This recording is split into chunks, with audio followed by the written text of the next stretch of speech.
Tonight on Alaska's news source, a large police presence and a road closed on the edge of Mountain View today. The details we know so far. More active weather is on the way to southern Alaska, bringing moderate to heavy rainfall. And cold weather is on the horizon. We check in on a Fairbanks road construction project that's looking to beat the freeze-up.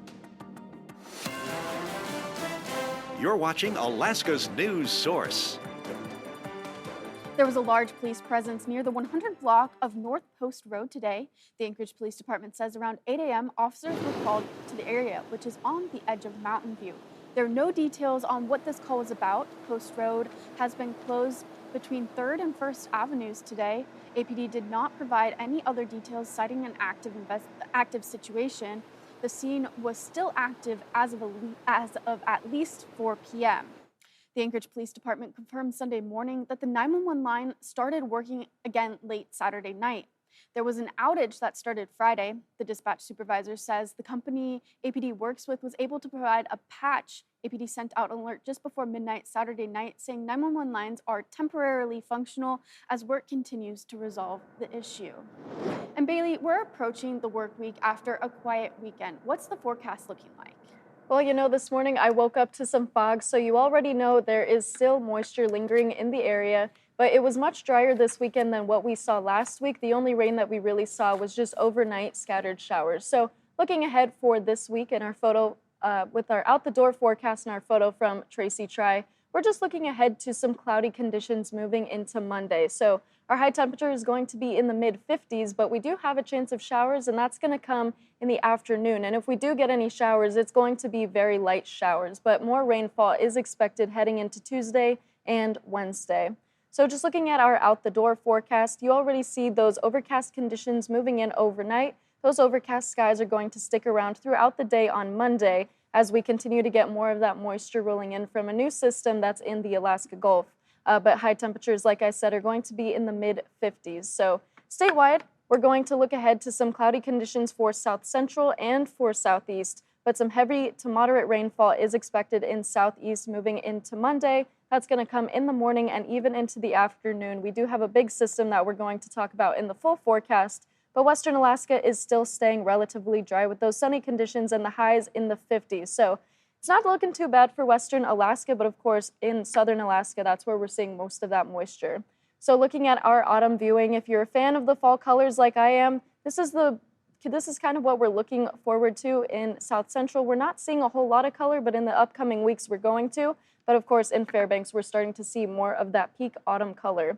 So Michaela, with our Brain and Brawn fun fact of the day, it actually resorts all around fall, and it's that fall came to be, and people don't actually know entirely, but it's believed that fall is more of a poetic complement to spring, but we used to call it harvest in the 1300s, and then in the 1600s it became autumn, and then around the 1800s it became fall. So it's more of an American thing, but I think most people already know that. So we spring and then fall. Yes, exactly. Very interesting. Thank you, Bailey. Mm-hmm. DOT says there's hazardous driving conditions on the Dalton Highway. It's in an area known as Beaver Slide. It runs from mile marker 110 to 112. That's because rain has saturated the roadway.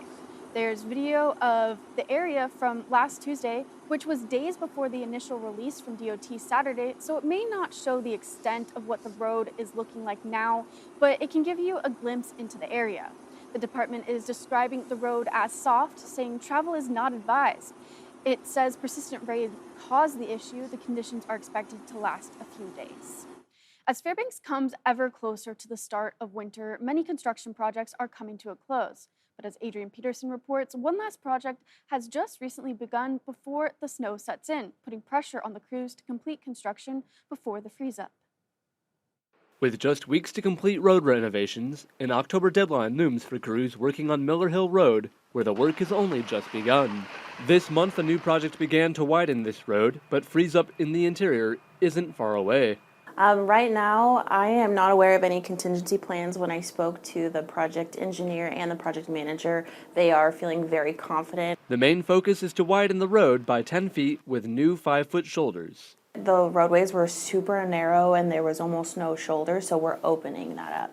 While residents and through traffic currently face disruptions such as flagging and single-lane access, timely completion before winter is also a concern. I think that's always a worry, especially given our weather. So we're taking into consideration that this is a neighborhood and we don't want to cause any disruptions to anyone's lives. The work on Miller Hill Road, however, is just the first part of this project, with work to begin on adjoining Yankovich Road next season. Adrian Peterson, Alaska's news source.